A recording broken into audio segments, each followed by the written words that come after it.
They'll look at the fact that I'm triggered. I'm triggered. So obviously it's my spouse's fault. Don't do that so I don't become triggered. Don't say things like that because that is a trigger for me. What's wrong with that picture?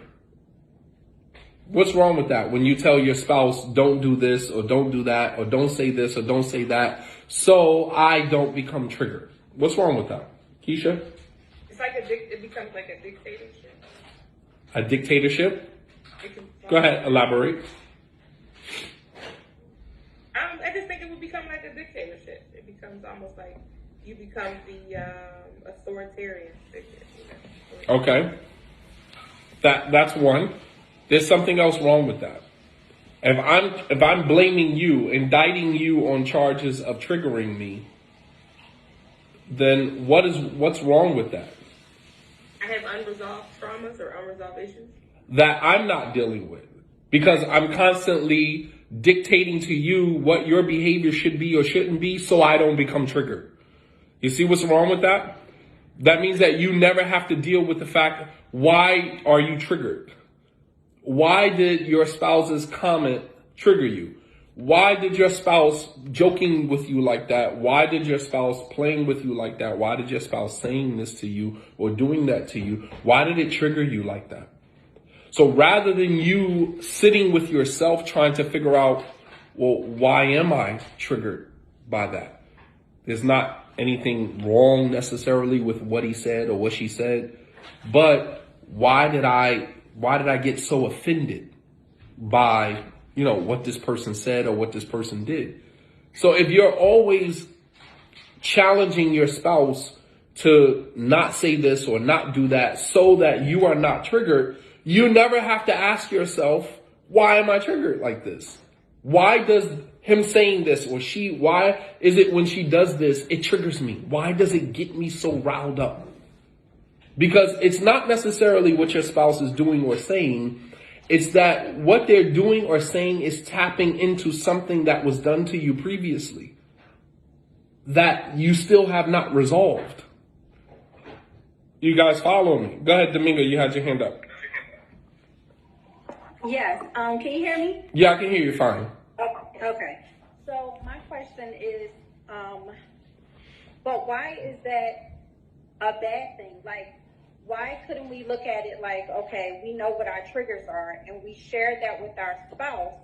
So then the spouse can make the change. Like, don't stay away from my trigger if you know I'm going to get triggered. Why do I necessarily have to deal with the fact that when someone do this, it triggers me? Because why do we even have to go that deep with it? Why can't you just stay away from my trigger? I'm telling you what it is. Just don't do it.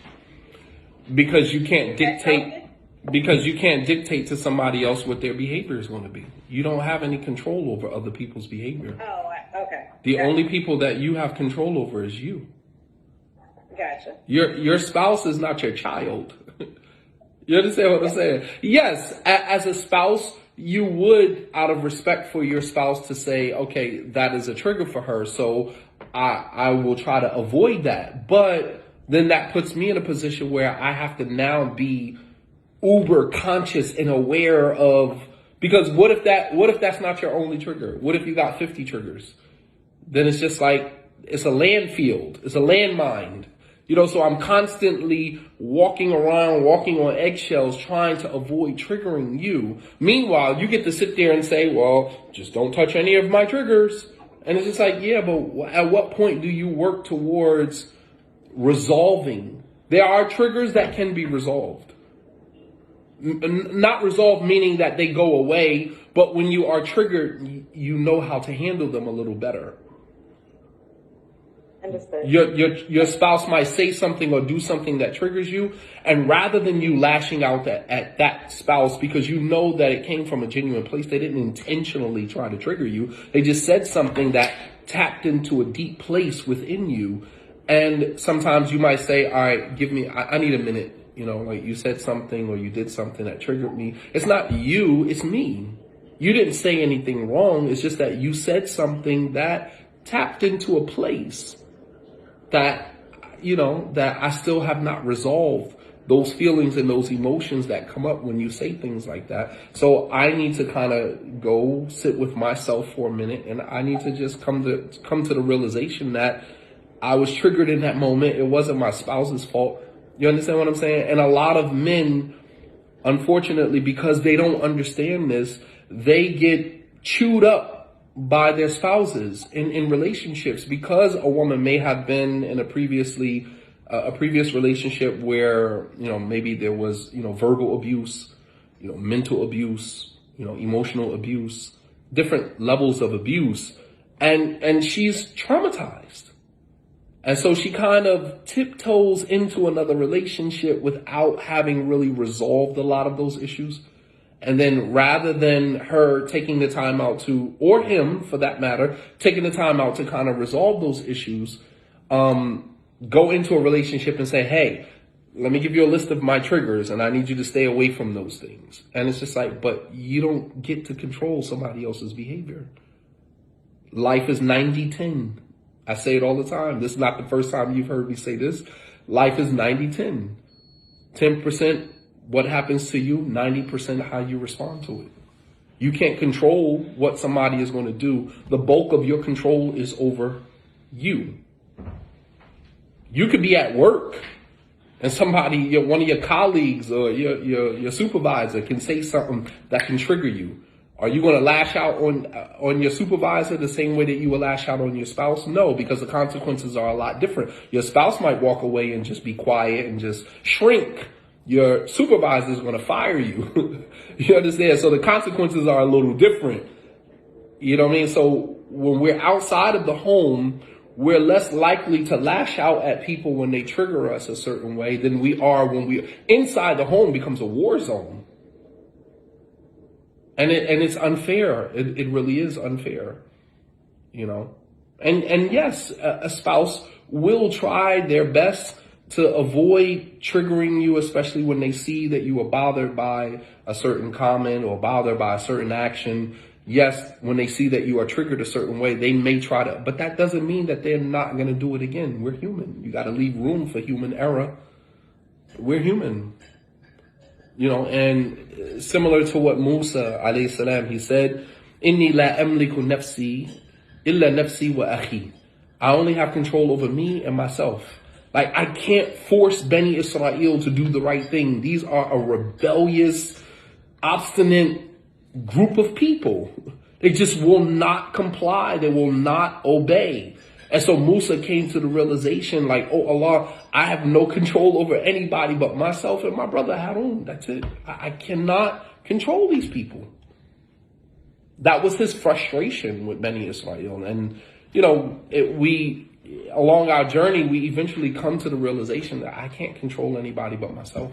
I can't control what my spouse is going to do or going to say at any given moment. The only thing that I have control over is how I'm going to respond to that. And that is something you do have control over. You understand? Ali Sabir in, his personal protection class, he used a phrase I'm not going to use, but he talked in terms of sometimes having to walk away from a situation.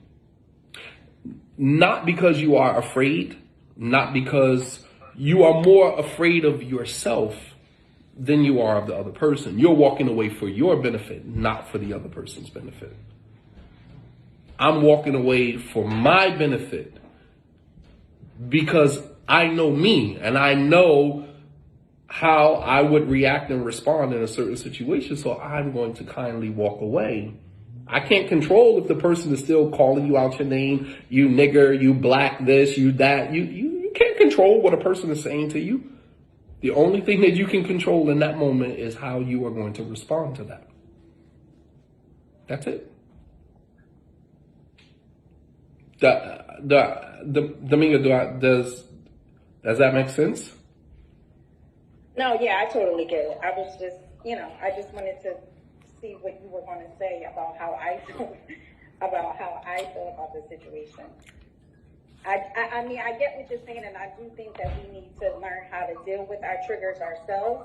But at the same token, I also believe that if your spouse knows that this is a trigger, I'm not saying walk on eggshells or anything like that, but I'm just saying if you know that that's a trigger, you know, just be a little careful. And I think in a love relationship, a person would do that. But that doesn't mean that they're not going to do something else that might trigger you. Right, right. You know what I mean? Okay, so understanding your triggers, learning your triggers, and then the other thing you guys were supposed to do was to identify your defense mechanisms. All right?